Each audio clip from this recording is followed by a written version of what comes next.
عن سمي مولى أبي بكر بن عبد الرحمن بن الحارث بن هشام عن أبي صالح السمان عن أبي هريرة رضي الله عنه أن فقراء المهاجرين أتوا رسول الله صلى الله عليه وسلم فقالوا يا رسول الله ذهب أهل الدثور بالدرجات العلا والنعيم المقيم. فقال وما ذاك؟ قالوا يصلون كما نصلي ويصومون كما نصوم ويتصدقون ولا نتصدق ويعتقون ولا نعتق. فقال رسول الله صلى الله عليه وسلم أفلا أعلمكم شيئا تدركون به من سبقكم وتسبقون به من بعدكم ولا يكون أحد أفضل منكم إلا من صنع مثل ما صنعتم؟ قالوا بلى يا رسول الله. قال تسبحون وتكبرون وتحمدون دبر كل صلاة 33 مرة. قال أبو صالح فرجع فقراء المهاجرين إلى رسول الله صلى الله عليه وسلم فقالوا يا رسول الله سمع إخواننا أهل الأموال بما فعلنا ففعلوا مثله. فقال رسول الله صلى الله عليه وسلم ذلك فضل الله يؤتيه من يشاء. قال سمي فحدثت بعض أهلي بهذا الحديث فقال وهمت، إنما قال تسبح الله 33 وتحمد الله 33 وتكبر الله 33. فرجعت إلى أبي صالح فذكرت له ذلك فأخذ بيدي فقال قل الله أكبر وسبحان الله والحمد لله، الله أكبر وسبحان الله والحمد لله، حتى تبلغ من جميعهن 33. احسن تبارک اللہ فیک. یہ بھی نماز کے بعد ایک انتہائی افضل اور اہم ذکر کی تعلیم ہے. اور یہاں آپ دیکھیں گے کہ صحابہ کرام کی آپس میں ریس کس چیز میں ہوتی تھی. ایک مقابلہ بازی اور ایک تنافس. ہم ریس کس چیز میں کرتے ہیں؟ دنیاوی امور میں. فلاں کی فلاں گاڑی ہے، میں فلاں گاڑی لیتا ہوں، اور فلاں کی بلڈنگ جو ہے وہ 20 منزلہ ہے اور میں اس سے بھی اونچی بناتا ہوں. فلاں کا ایسا لباس، میرا ایسا لباس ہوگا. یعنی دنیاوی کاموں میں ہم ریس کرتے ہیں، ایک دوسرے کا مقابلہ کرتے ہیں. مگر صحابہ کا کیا منہج تھا؟ ان کی ریس کس چیز میں ہوتی تھی، ان کا تنافس کس چیز میں ہوتا تھا، وہ اس حدیث سے واضح ہوگا. اس کے راوی سمئی ہیں. سمئی یہ نام ہے اور ان کی کنیت ابو عبداللہ المدنی، اور یہ ثقہ تابعین میں شمار ہوتے ہیں. اور یہ ابو بکر بن عبد الرحمن ابن حارث ابن ہشام کے غلام تھے. یہ فرماتے ہیں عن ابی صالح السمان، یہ روایت کرتے ہیں ابو صالح السمان سے. ابو صالح بھی ایک ثقہ تابعی ہیں، تابعی صحابہ کے شاگرد تھے. السمان ان کا لقب ہے، یہ ان کی صفت ہے. سمان سمن سے ہے، سین سے. سمن کا معنی گھی. یہ گھی کے تاجر تھے اور یہ گھی جمع کر کے کوفہ سپلائی کیا کرتے تھے اور کوفہ بھیجا کرتے تھے. تاجر تھے بہت بڑے گھی کے اور محدث بھی تھے. اللہ تعالیٰ نے دونوں چیزیں ان کی جمع کی تھیں، دنیا کی تجارت بھی اور طلب حدیث بھی. ابو ہریرہ کے شاگرد تھے اور ابو ہریرہ سے یہ روایت کر رہے ہیں رضی اللہ عنہ ان فقراء المہاجرین اتوا رسول اللہ صلی اللہ علیہ وسلم. فقراء مہاجرین یعنی وہ صحابہ جو ہجرت کر کے آئے تھے مدینہ منورہ، ان میں سے جو فقراء صحابہ تھے جن کے پاس دنیا کی معیشت تنگ تھی اور پیٹوں پر پتھر باندھنے والے اور فاقے کرنے والے، وہ رسول اللہ علیہ وسلم کے پاس آئے اور آ کر کیا طلب کیا؟ یہ نہیں کہ دنیا طلب کی یا ہماری دنیا کی کوئی بہتری کی کوئی سبیل نکالیے، ہماری معیشت کی کوئی بحالی کا سوچیے، ہماری اقتصادیات مضبوط ہونی چاہیے، یہ سوال نہیں کیا. بلکہ کہا کہ یا رسول اللہ علیہ وسلم ذهب اہل الدثور بالدرجات العلی، مالدار لوگ، اہل الدثور یعنی اہل المال، مالدار لوگ چلے گئے، لے گئے بالدرجات العلی، بلند درجات، درجات علی اونچے درجات لے گئے، والنعیم المقیم اور جنت کی قائم رہنے والی ہمیشہ ہمیشہ کی نعمتیں مالدار لوگ لے گئے، ہم محروم رہ گئے. مالدار لوگ چلے گئے اور لے گئے درجات علا، جنت کے اونچے درجات، اور جنت کی ہمیشہ ہمیشہ رہنے والی نعمتیں. فقال وماذا، کہ آپ نے پوچھا کیسے، یہ بات تم کیسے کہہ رہے ہو؟ قالوا، تم فقراء نے کہا یصلون کما نصلی، وہ نمازیں پڑھتے ہیں جیسے ہم پڑھتے ہیں، وہ نمازیں پڑھتے ہیں جیسے ہم پڑھتے ہیں. ویصومون کما نصوم، روزے رکھتے ہیں جیسے ہم روزے رکھتے ہیں. ویتصدقون، لیکن وہ صدقہ دیتے ہیں. بلا نتصدق، ہم صدقہ نہیں دے پاتے، ہمارے پاس مال نہیں ہے.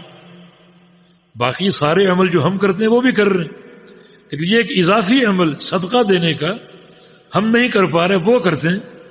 ہمارے پاس دنیا کا مال نہیں ہے، دولت نہیں ہے. وَيُعْتِقُونَ وَلَا نُعْتِقُ، اور وہ غلاموں کو آزاد کرتے ہیں، ہم غلاموں کو آزاد نہیں کر پاتے کیونکہ مال نہیں ہمارے پاس. فقال رسول اللہ صلی اللہ علیہ وسلم، تو رسول اللہ صلی اللہ علیہ وسلم نے ارشاد فرمایا افلا اعلمکم شیئا تدرکون به من سبقکم وتسبقون به من بعدکم، میں تمہیں ایک چیز نہ بتاؤں، ایک عمل کی نشاندہی نہ کروں؟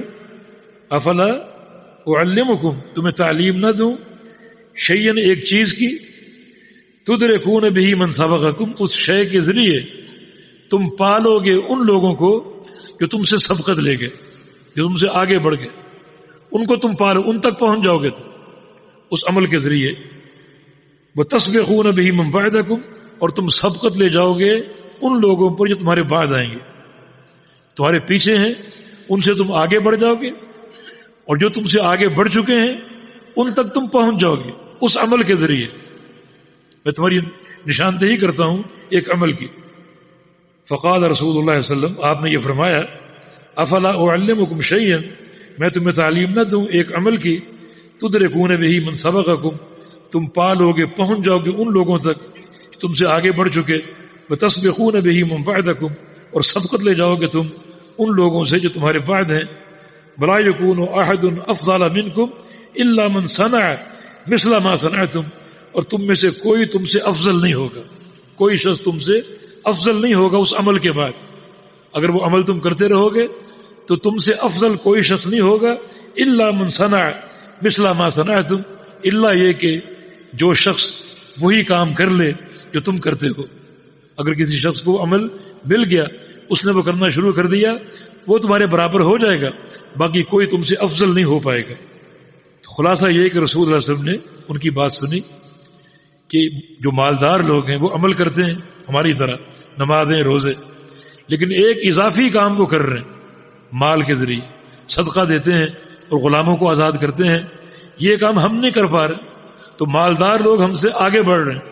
تو رسول اللہ صلی اللہ علیہ وسلم نے فرمایا کہ میں تمہیں ایک عمل کی نشاندہی کرتا ہوں، اگر تم وہ کام کرنا شروع کر دو گے تو جو لوگ آگے جا چکے ہیں تم ان تک پہنچ جاؤ گے، اور جو پیچھے رہ گئے وہ کبھی تم تک نہیں پہنچ سکیں گے، اور تم سے افضل کوئی نہیں ہوگا الا یہ کہ وہ بھی یہ کام شروع کر دے. اب وہ کام کیا ہے؟ فرمایا کہ تسبحون وتکبرون وتحمدون دبر کل صلاۃ 33 مرۃ، تم تسبیح کو سبحان اللہ کہو، اللہ اکبر کہو، تحمدون الحمدللہ کہو، دبر کل صلاۃ، ہر نماز کے بعد 33 مرہ، 33 بار، ہر نماز کے بعد 33 بار سبحان اللہ اور اللہ اکبر اور الحمدللہ کہو ہر نماز کے بعد. اگر یہ کام تم کرو گے تو مالداروں کے صدقے سے آگے بڑھ جاؤ گے، اور کوئی تمہارا مقابلہ نہیں کر پائے گا، کوئی تم سے افضل نہیں بن سکے گا. یہ آپ نے ان کو تعلیم دے دی. اب یہ فقراء خوش ہو گئے، ہمیں ایک عظیم الشان عمل اور ایک تحفہ اللہ کے پیغمبر نے دے دیا. قال ابو صالح، اس حدیث کا راوی ابو صالح کہتا ہے، وہی السمان جو گھی کا تاجر تھا. فرجع فقراء المہاجرین الی رسول اللہ صلی اللہ علیہ وسلم، کچھ وقت گزرا، فقراء خوش ہو گئے، کچھ وقت گزرا، یہی فقراء دوبارہ نبی علیہ السلام کے پاس آ گئے اور کہا یا رسول اللہ صلی اللہ علیہ وسلم، سمع اخواننا اہل الاموال، جو مالدار لوگ تھے انہوں نے بھی یہ بات سن لی، یہ نیکی ان تک پہنچ چکی ہے اور انہوں نے بھی بڑی شد و مت سے یہ کام شروع کر دیا، اب ہم کہاں جائیں؟ سامع اخواننا اہل الاموال بما فعلنا، جو کام ہم کر رہے تھے یہ ذکر 33 بار والا، انہوں نے سن لیا، ففعلوا مثلہ، انہوں نے بھی اسی طرح کرنا شروع کر دیا ہے۔ فقال رسول اللہ صلی اللہ علیہ وسلم ذالک فضل اللہ یؤتیہ من یشاء، یہ اللہ کا فضل ہے، اللہ جس کو عطا فرماتے، اللہ تعالیٰ جس کو عطا فرماتے، یعنی فضل یہ ہے کہ اللہ کسی کو مال دے دے، اتنا فضل نہیں، بلکہ اپنی راہ میں خرچ کرنے کی توفیق دے دے، یہ اللہ کا فضل۔ یہ دو چیزیں، اللہ کسی کو مال دے دے اور وہ مال اللہ کی راہ میں خرچ کرنا شروع کر دے، یہ اللہ کا فضل ہے، اللہ جس کو چاہے عطا فرما دے۔ لیکن تم اپنا یہ عمل کرتے رہو اور یہ کام ذکر و اذکار والا ادا کرتے رہو، اس کے بڑے اونچے درجات ہیں اور گناہوں کی یہ بخشش کا باعث بنتے ہیں۔ قال سمی جو ابو صالح کے شاگرد ہیں، جو پیچھے گزرے، ابو عبداللہ المدنی، کہتے ہیں کہ فحدثت بعض اہلی بہذا الحدیث، یہ حدیث میں نے اپنے گھر آ کے سنائی، اپنے اہل کو، بچے تھے یا بیوی تھی یا والدین تھے یا بھائی تھے، ان کو بٹھا کے یہ حدیث میں نے انہیں سنائی تاکہ یہ علم ان تک بھی پہنچ جائے۔ اور یہ صحابہ کا منہج تھا کہ جو وہ حدیث سنتے، نبی علیہ السلام کو فرمان سنتے، اسے آگے پہنچاتے، اپنے اہل تک پہنچاتے تاکہ یہ علم نافع ان تک بھی پہنچ جائے۔ اور نبی علیہ السلام کا فرمان بھی ہے، نظر اللہ عمرا سمع مقالتی فحفظها ووعاها ثم اداها كما سمعها، اللہ اس شخص کے چہرے کو تر و تازہ کر دے جو میری حدیث کو سن لے اور یاد کر لے اور آگے پہنچا دے۔ چنانچہ اس فضیلت کو سمیٹنے کے لیے اپنے اہل کو یہ حدیث سنائی۔ فقال، انہوں نے یہ حدیث پہلے سن رکھی تھی، تو میرے اس خاندان کے اس فرد نے کہا، وہمتا، شاید آپ کو وہم ہو رہا ہے، آپ نے جو حدیث سنائی ہے آپ کو اس میں کچھ وہم ہو رہا ہے۔ انما قال تسبح اللہ 33 وتحمد اللہ 33 وتکبر اللہ 33، کہ اللہ کے پیغمبر نے یہ فرمایا تھا کہ 33 بار سبحان اللہ کہو، 33 بار الحمدللہ کہو اور 33 بار اللہ اکبر کہو۔ تم نے کسی اور طریقے سے روایت کی ہے، کیا فرق ہے ان دونوں میں؟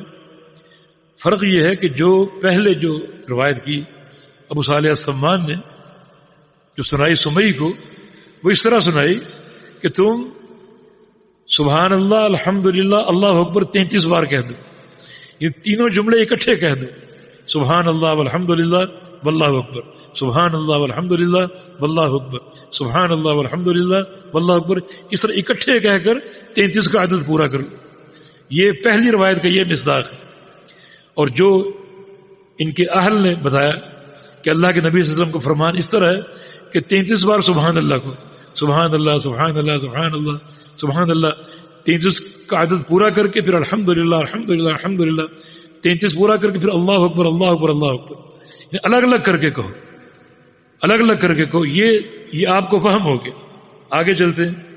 فرجعت الى ابی صالح، سمئی کہتے کہ میں دوبارہ ابو صالح کے پاس گیا، فذکرت له ذلك، اور اپنے اہل کی یہ بات ان کو پہنچائی کہ وہ کہتے ہیں کہ اللہ کے نبی نے اس طرح تعلیم دی۔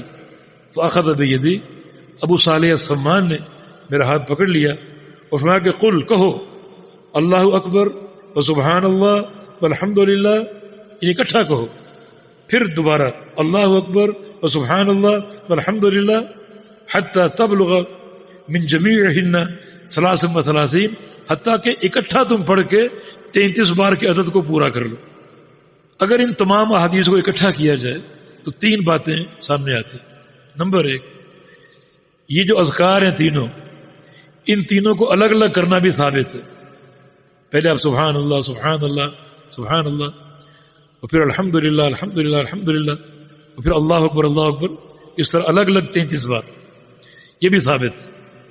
دوسرا طریقہ یہ ہے کہ تینوں کو آپ اکٹھا ایک جملے میں ادا کر دیں، سبحان اللہ والحمدللہ واللہ اکبر، سبحان اللہ والحمدللہ واللہ اکبر، اکٹھا ایک جملے۔ اور تیسری شے یہ ہے کہ آپ ترتیب کچھ بھی کر سکتے ہیں، پہلے سبحان اللہ کہہ دیں، یا پہلے الحمدللہ کہہ دیں، پہلے اللہ اکبر کہہ دیں، ترتیب آپ کچھ بھی بنا سکتے ہیں۔ یہ تمام امور نبی علیہ السلام کی حدیث سے ثابت ہے۔ لیکن یہ اذکار ہیں، ان کی فضیلت بہت ہے، جیسا کہ نبی علیہ السلام نے فرمایا کہ جو ان اذکار کو پڑھے گا تو اللہ تعالیٰ اس کو اتنی سبقت دے گا، کہ جو اہل مال اہل ثروت ہیں ان کے نفقات ان کے صدقات وہ اس تک نہیں پہنچ سکیں گے. تو عظیم الشان یہ کلمات. نبی علیہ السلام کی ایک حدیث ہے کہ ان کلمات کو ادا کرنے والے بہت تھوڑے لوگ ہیں. اکثر لوگ نماز پڑھتے ہی اٹھ کے چلے جائیں گے, ان کو کوئی کام یاد آ جائے گا, تجارت کرنی, اور بہت کم لوگ ہیں جو وہیں بیٹھ کر یہ اذکار کریں گے. اور ایک حدیث میں آتا ہے کہ جو 33 بار سبحان اللہ, 33 بار الحمدللہ اور 33 بار اللہ اکبر کہے گا, اور پھر وہ 100 کا عدد پورا کرنے کے لیے, کیونکہ یہ ٹوٹل 99 بنتے ہیں, 100 کا عدد پورا کرنے کے لیے لا الہ الا اللہ وحدہ لا شریک لہ لہ الملک ولہ الحمد وہو علی کل شیء قدیر. تو یہ آپ نے اس کی فضیلت بیان فرمائی کہ 100 کا عدد پورا کرنے کے لیے ساتھ یہ لا الہ الا اللہ پڑھ دے تو پھر یہ اس کے گناہوں کی بخشش اور درجات کی بلندی کا موجب ہوگا. جی